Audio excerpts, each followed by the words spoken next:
कहानी बहू नमक की तरह होती है। गांव की रहने वाली रेवा के एक बड़े व्यापारी का बेटा सरजू के साथ उसका ब्याह हुआ। नए घर में बड़े ही आदर सम्मान के साथ रेवा ने गृह प्रवेश किया। शादी के 2-3 साल काफ़ी मज़े और खुशी के साथ निकल गए और जैसे जैसे दिन बीतता गया रेवा अपनी जिम्मेदारियों के बोझ तले दबती चली गई।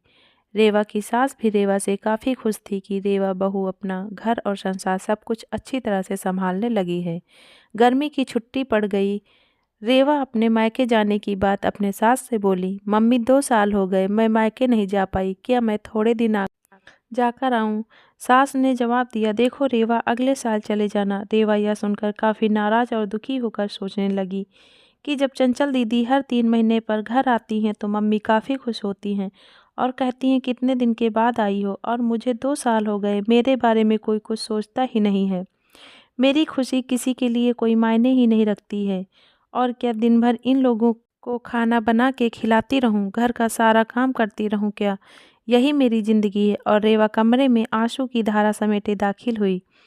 शाम को चंचल दीदी आने वाली हैं, देखना मम्मी कितना खुश होती हैं। खाने की अलग अलग फरमाइशों की लड़ी लगती रहेगी कि कभी चंचल दीदी के लिए समोसा बना दो, कभी पालक पनीर तो कभी बिरयानी। मैं इतना क्यों सोच रही हूँ, करना तो मुझे ही है। बनाना है तो चलूँ किचन में, अभी से तैयारी में लग जाऊँ।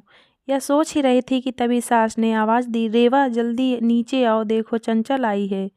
रेवा अपने चेहरे पर मुस्कान लिए अपने दुख को अंदर तक एक कोने में दबाए अपनी ननद का स्वागत करती है। कैसी हो भाभी? चंचल रेवा से बोली। अच्छी हूँ दीदी, और घर में सब कैसे हैं? अच्छे हैं। अच्छा, हमारे जिया जी कैसे हैं? चंचल शर्माते हुए कहती है, वह भी अच्छे हैं।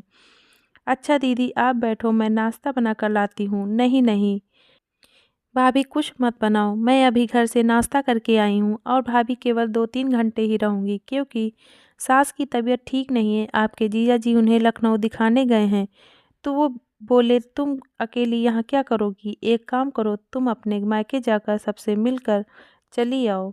सो मैं आ गई। मुस्कुराते हुए चंचल ने जवाब दिया, अच्छा दीदी रुको, मैं खाना बना देती हूँ, आप खा भी लीजिएगा और जीजा जी और आपके सास के लिए खाना भी बांध कर दे दूंगी। अरे भाभी मेरे साथ बैठो, बातें करो, शाम तक मैं चली जाऊंगी, खाना तो बनता ही रहेगा। तभी रेवा की सास ने रेवा से कहा, तुम एक काम करो, चंचल के साथ बैठो, बातें करो, मैं कुछ कुछ बनाती हूँ। जी नहीं मम्मी जी, मैं बनाती हूँ, आप दीदी से बात कीजिए।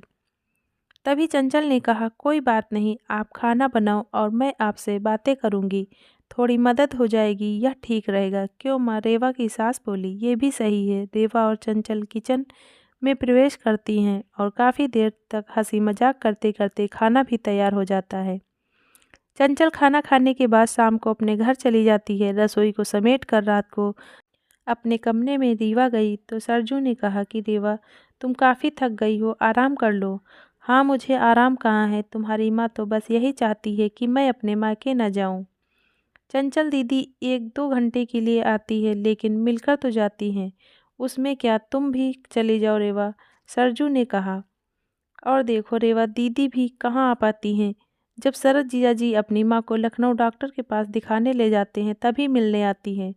तो इसका मतलब है मैं कभी नहीं जा सकती अपने मायके? ऐसा तो मैंने नहीं कहा।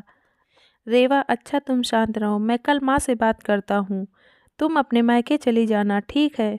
तुम तो रहने दो। गुस्सा करते हुए रेवा सो जाती है। सुबह उठकर रेवा अपने काम में रोज की तरह लग जाती है। दोपहर में शर्मा आंटी रेवा की सास से मिलने आती है और काफ़ी देर तक बातें करती रहती है। तभी शर्मा आंटी रेवा की सास से पूछती है कि चंचल की माँ ये बताओ कि बहू और बेटी में क्या फ़र्क समझती हो? रेवा इस सवाल के जवाब का इंतज़ार कर रही थी कि मम्मी जी का इस पर क्या जवाब होगा। रेवा की सास मुस्कुराते हुए बोली, बेटी कैसी भी हो पर वह मीठी होती है, बहू नमक की तरह नमकीन होती है। यह सुनते ही रेवा निराश होती है और दिल भी काफ़ी दुखी हो जाता है। शर्मा आंटी चली जाती हैं। काफ़ी देर तक रेवा यह सोचती है कि मैंने मम्मी के साथ क्या बुरा किया है, मम्मी मेरे बारे में ऐसा क्यों सोचती हैं। और अब वह घर में निराश रहने लगती है। निराश रेवा को देखकर एक दिन रेवा की सास ने पूछा, रेवा यहाँ आओ, तुमसे कुछ किसी ने कहा है क्या, या सरजू ने कुछ बोला है क्या? कुछ नहीं मम्मी जी, रेवा की आवाज़ में दर्द था। रेवा की सास ने अपने पास बिठाकर पूछा, नहीं, तुम बताओ रेवा, क्या हुआ है? रेवा की आंखों में आंसू भर आए और रेवा ने सास को सारी बात बता दी कि कैसे शर्मा आंटी से अब बेटी और बहू में फ़र्क बता रही थी। ओह, तो यह बात सुनकर तुम नाराज़ हो गई, बस इतनी सी बात। अरे रेवा, मैंने कहा बेटी मीठी होती है, वह चाहे कितनी भी गलती करे उसकी गलती नज़र ही नहीं आती है। वह गुड़ की तरह मुंह में घुल जाती है और खाने में अगर मीठा ना हो तो कोई फ़र्क नहीं पड़ता है। और बहू नमक के समान इसलिए है क्योंकि खाने में अगर नमक ना हो तो खाना बेस्वाद होता है। खाने में नमक मिलने पर हम जो खाना खाते हैं उसी समय नमक के हम कर्जदार बन जाते हैं। ठीक उसी तरह तुम मेरे लिए वही नमक हो। मैं अपने स्वार्थ के लिए तुम्हें कहीं नहीं जाने देती हूँ क्योंकि तुम्हारे न रहने पर घर सूना सा लगता है। इस घर को संभालती हो इसलिए हम तुम्हारे कर्जदार हैं। रेवा सारी बात समझ जाती है और अपनी सास के गले लिपट कर रोने लगती है।